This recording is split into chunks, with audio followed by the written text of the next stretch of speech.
নমস্কার বন্ধুরা। আমরা সব সময় একঘেয়ে ধরনের তরকারি খাই, তো তাই আমাদের কিন্তু ভালো লাগে না।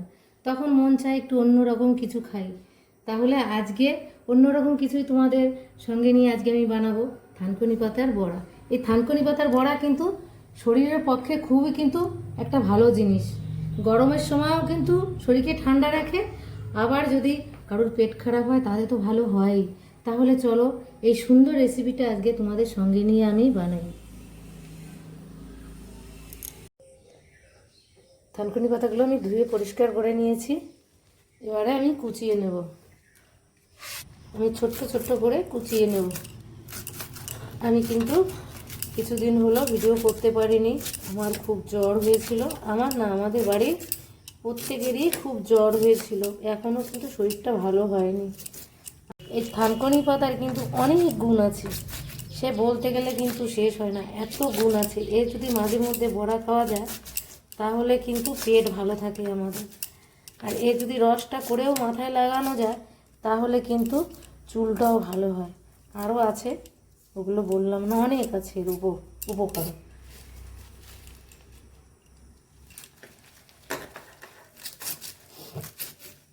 পাতাগুলো আমার কুচিয়ে নেওয়া হয়ে গেছে। এবার আমি তুলে নিচ্ছি।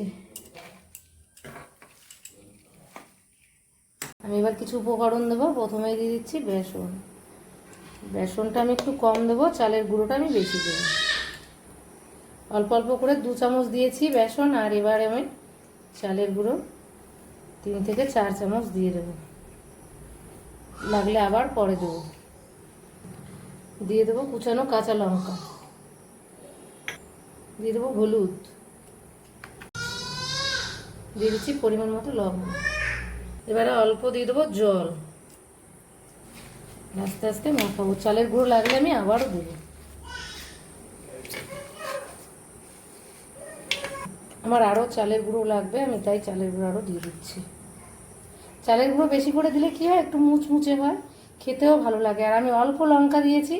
আমার বাড়ি একটা ছোট বাচ্চা আছে, তার জন্য আমি অল্প লঙ্কা দিয়েছি। যার যেমন লাগবে দিয়ে নেবে।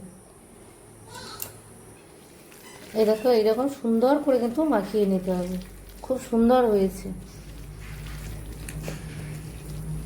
আমার মাখানোটা হয়ে গেছে। এদিকে আমি কড়াইয়ে তেল বসিয়ে দিয়েছি। তেলটা আমার গরম হয়ে গেছে। এবার আমি একটা একটা করে কড়াইতে দিয়ে দেবো।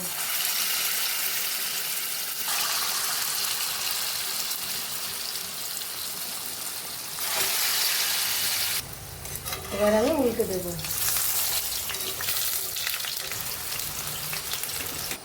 উল্টে পাল্টে আমার ভাজা হয়ে গেছে। এবারে আমি তুলে নেব। খুব সুন্দর মুচমুচে হয়েছে কিন্তু। এতে আর ভাত লাগবে না, এমনি শুধু শুধুই খাওয়া হয়ে যাবে। আর যে কটা আছে দিয়ে দিচ্ছি।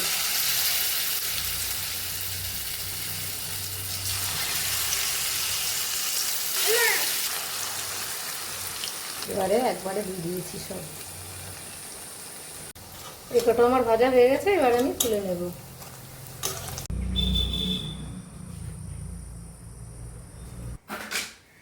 রেডি হয়ে গেছে আমার থানকুনি পাতার বড়া। দেখো কত মুচমুচে হয়েছে। আমার এই ভিডিওটা যদি তোমাদের ভালো লেগে থাকে তাহলে একটা লাইক, কমেন্ট, শেয়ার করে দিও।